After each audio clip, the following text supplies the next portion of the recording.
My message this morning is titled, Faith is a Journey. And I look back on my life, where I've been and where I am, I realize that I've been on a faith journey. Along that journey, there have been good times and bad times, happy times and sad times. I have learned that it's not as important what we encounter in life as it is what we learn from it. And all experiences in life can serve a purpose if we at least learn from them. Looking back, I realize that throughout it all, God has been with me, even when I failed to realize it at the time. Being graduation season, I recently posted about what would 60-year-old me say to 18-year-old me. And that would be to have a plan for your life and the flexibility to pivot when that plan changes. You see, reflecting back on my life now, I realize that the vast majority of my life, I have been very short-sighted, not really having any long-term focus or goals, but more so taking life as it comes. In some ways, that's not all bad, but in other ways, I now see it's important to have direction in your life. Recently, I was visiting with my sister about her feelings about her youngest now turning 18 and having just graduated from high school. I told her what I learned from my own daughters is that becoming an adult is a process, not a point in time. It is a journey. I told her the 20s represent a time of transition to adulthood, where a lot of mistakes are made along the way. And faith is like that too. Developing and enduring faith is a gradual process, a journey with lots of ups and downs along the way. I recall one of the scariest times in my life being at the age of 18. My parents had dropped me off at my dorm room in college, and they left. I had always felt close to my family and extended family, and grew up on a farm in a small community where everyone knew everyone. Now I was in an environment where I knew no one, and being shy, I didn't have very good social skills. But gradually I became acquainted with others in my dorm and those I had classes with. During that time of my life, the Lord was also connecting me with positive influences. In the town where I attended college lived my great aunt and uncle, whom I didn't know before attending college. My mom had spoken with them before I went to college, and my aunt would call me every Saturday to offer to take me to church with them on Sunday and have lunch with them in their home after. So the majority of my Sundays were spent with them. They were such wonderful people, so full of love and kindness and incredibly close to the Lord. The pastor of the Methodist church I attended with them radiated the Spirit, and through her I came to grow in my faith and understanding. Midway through my freshman year, a gal visited with me at my dorm room and invited me to attend Wesley House, a campus ministry of the Methodist church that in that town was also supported by the Presbyterian and Episcopalian churches. And so I visited there and kept coming back because I was warmly welcomed and because the campus minister genuinely cared about the students. I made the best friends of my life at Wesley House, people I am still friends with today. I also became involved with their traveling music group called Koinonia Corps, and we would travel to area churches and to our home churches to lead worship services with praise songs and skits, spending the night sleeping in sleeping bags in churches or homes if the distance was too far. We became a very close-knit group. Through my parents' faith and the positive influence of pastors of the church I grew up in, through my great aunt and uncle's influence and the Methodist church I attended with them, and through those I connected with at Wesley House, I had a firm foundation. But even though I had good influences in my life, I also had not-so-good friends. With my not-so-good friends, I would go out drinking or attending fraternity parties. I grew up in a non-drinking family and didn't drink or party in high school. But now I wanted to fit in and I guess to experiment. And yet I think my foundation I had earlier in life often tugged at my soul that things I was doing were wrong. Proverbs 22:6 tells us, train up a child in the way he should go, and when he is old, he will not depart from it.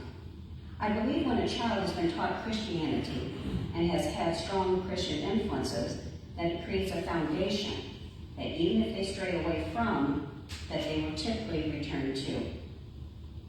It's easy to trust God when life is going well and when prayers are being readily answered. It's much more difficult through challenging times in life. Yet, 1 Peter 1:7 tells us, these trials are only to test your faith, to see whether or not it is strong and pure. It is being tested as fire tests gold and purifies it, and your faith is far more precious to God than mere gold. So if your faith remains strong after being tried in the test tubes of fiery trials, it will bring you much praise and glory and honor on the day of his return. I'd say one of the greatest challenges in my young adulthood occurred my junior year in college. I went to college to study to be a nurse in a Bachelor of Nursing program. Our junior year, we began doing clinicals in the 2 hospitals in that town. My first rotation was in pediatrics. I believe there were many factors that played into my becoming to feel overwhelmed. I had not worked much with children and didn't know how to handle how uncooperative children can be, especially when they're sick. I had to be at the hospital by 6:30 in the morning when I'm not an early morning person. I also had 2 classes to juggle in addition to spending multiple hours doing hospital clinicals. I was tired, stressed out, and overwhelmed, and my grades suffered. I had previously done very well academically and had begun college on an academic scholarship. I was incredibly disappointed in my grades and felt like a failure, and I didn't want to disappoint my parents either. With the strong Christian foundation I had, you would think I would have leaned on God during that time, but I didn't. It finally reached a point where I wanted to end my life. You see, young people with their limited experience with life often are short-sighted, failing to embrace the fruit of the Spirit, hope. And it is hope that sustains us through difficult times, the belief that with time, life will get better. One evening, I sat at the table with a bottle of aspirin and a bottle of wine, which I had planned to fully consume the 2 together to end my life. But I paused. And the thought occurred to me, if I can find just one reason not to do it, then I won't. And then I thought about my younger sister. I felt like she had always looked up to me. And I thought, what kind of example would this set for her if I killed myself? And so I didn't. But then I thought, if I'm going to go on with life, I have to make changes.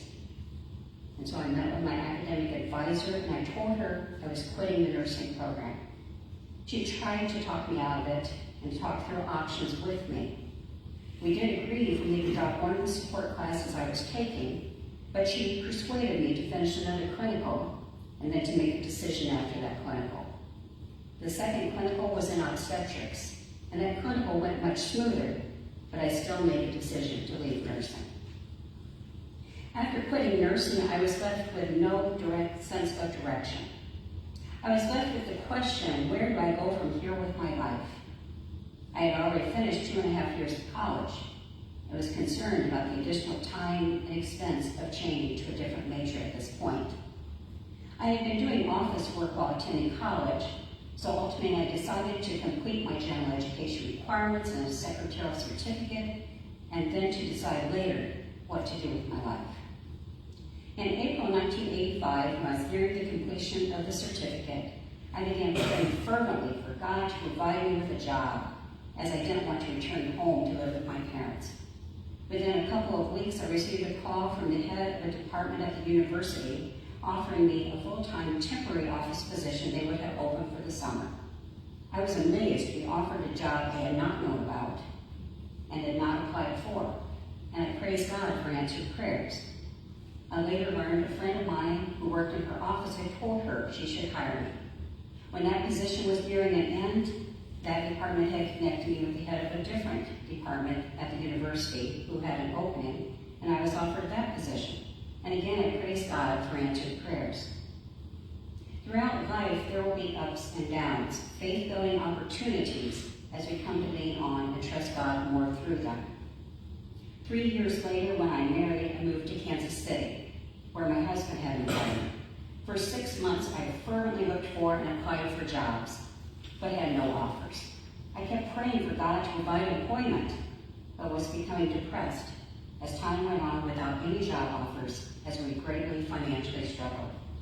Ultimately, I was hired by a college to do office work. I was promoted 6 months later to work directly under the vice president of the college. Life was seemingly going well, but over time, the job became quite stressful. My boss was failing at his job and would blame me to his boss for things he hadn't done. I started having severe stomach issues and was often in urgent care. One day, my doctor sat down in front of me, his hands on my shoulders, and looked me straight in the eyes and said, "It's time to quit your job." Again, I was left at a crossroads in my life.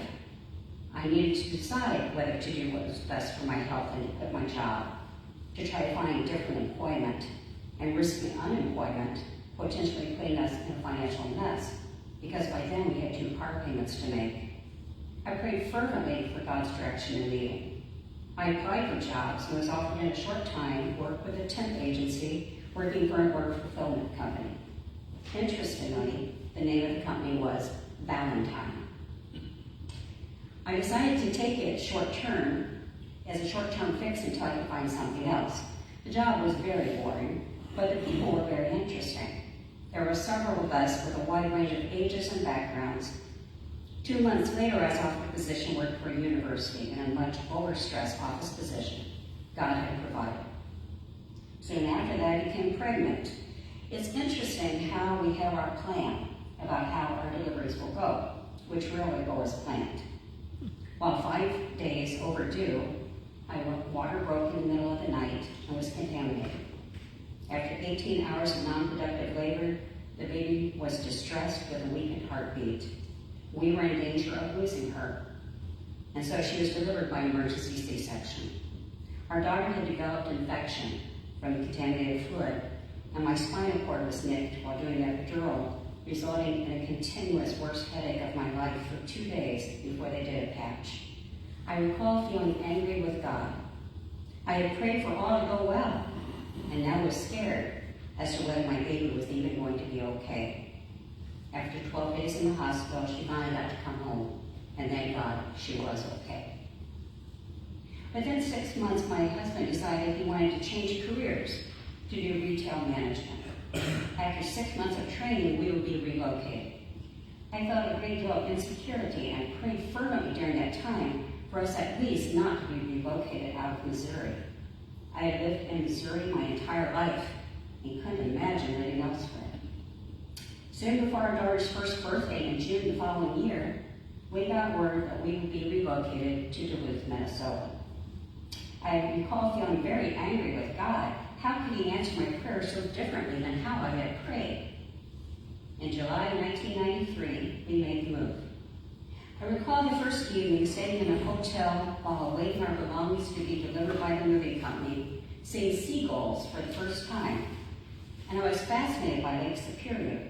It was the first time I had not been able to see the end to a body of water. Living in Duluth felt like an adventure, and I found the Minnesota accents fascinating as well.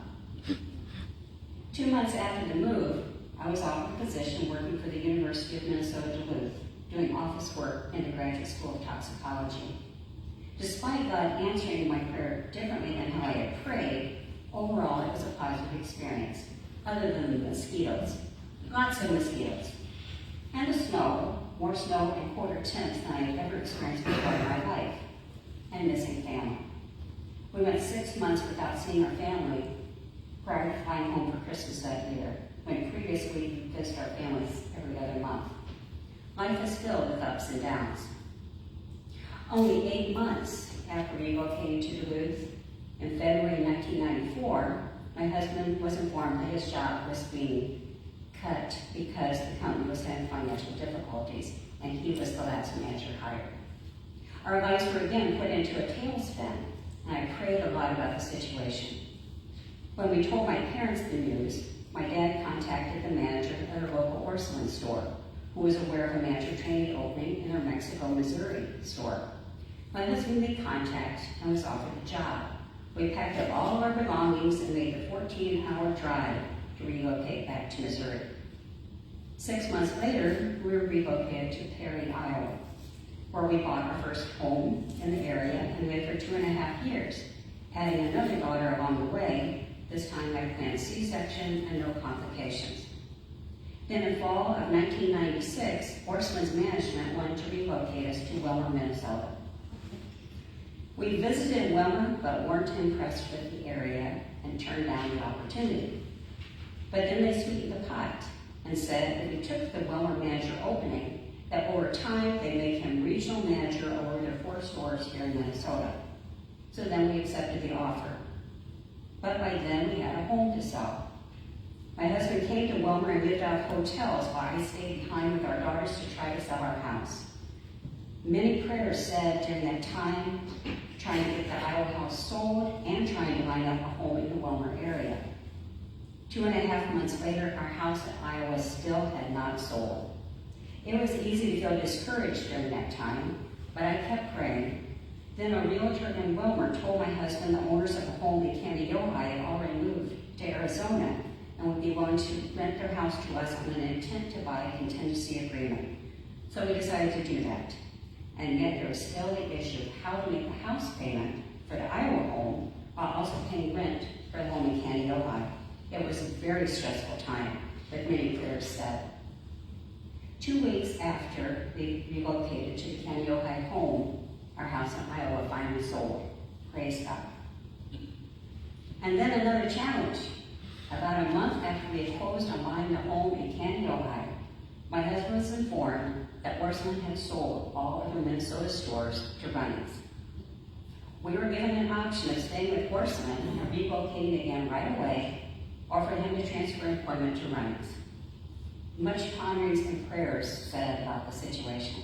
The last thing we wanted to do was to relocate again, and so he became employed with Runnings, and we chose to stay here. After being relocated back to Minnesota a second time, I recalled back to childhood, having this ashtray that I used to play with when I was a child, in the shape of Minnesota, colorfully painted with towns and relevant sites in Minnesota. I don't know where the ashtray had come from, but likely from my dad's sister, who was an antique dealer, and would buy boxes of things at auctions that contained things that she knew had value, and then give to us that she didn't want. Regardless, the next time I visited my parents, I found the ashtray and brought it back to my home to hang on my wall to remind me that I'm where I'm supposed to be. I think that ashtray serves as a sign that even though I have been very short-sighted as to the direction of my life, that God has always had a plan. Along our life's journeys, people come and go. My life is put into another tailspin with much stress, depression, and anger with my divorce in 2004. Even when we do have a plan for our lives, sometimes that plan will change. The one stable throughout my life has been God being with me throughout my journey, even during times when I felt like He failed me. Psalm 46:1 tells us, God is our refuge and strength, a tested help in times of trouble. Yet, do we always think to lean on Him? There have been times along my journey when I felt angry with God, and that's okay. I heard a pastor once say that we might as well be honest with God when we're angry with Him, because He knows it anyway. God has a plan for our lives, but we don't always understand the plan, and we feel angry when things turn out differently than how we planned. I heard a priest years ago say that we should not pray for tough times not to come, because they will. Rather, we should pray for God to help us through the tough times.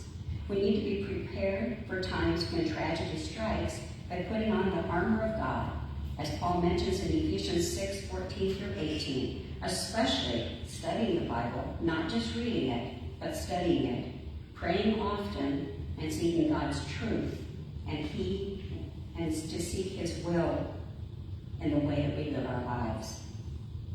Faith is a growing process, a journey. As 1 Corinthians 4:11 says, When I was a child, I spoke and thought and reasoned as a child does. But when I became a man, my thoughts grew far beyond those of my childhood, and I now have put away the childish things. Paul admonishes us to grow in our faith and understanding in Hebrews 5:13b, saying, "You are like babies who can drink only milk, not old enough for solid food." And when a person is still living on milk, it shows he isn't very far along in his Christian life and doesn't know much about the difference between right and wrong. He is still a baby Christian. James 1:2-4 tells us, "Consider it pure joy, my brothers and sisters, whenever you face trials of many kinds, because you know that the testing of your faith produces perseverance.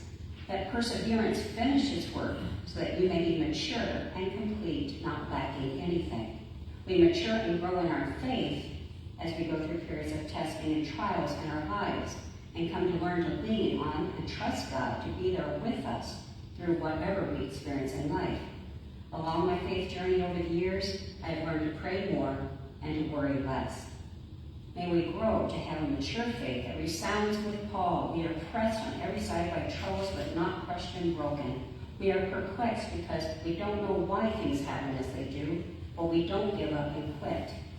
We are hunted down, but God never abandons us. We get knocked down, but we get up and keep going. 2 Corinthians 4:8-9. Faith is a journey. Faith that hasn't been tested isn't true faith. After the time of testing, will our faith come out of the fire polished and refined, a stronger faith? It will be more mindful of leaning on God through our tough times in life, a tested help through times of trouble, with a trusting, mature faith, even when God's answers we don't understand. God has a plan, even when we don't. God is with us, He loves us, and He cares. Thanks be to God. Amen.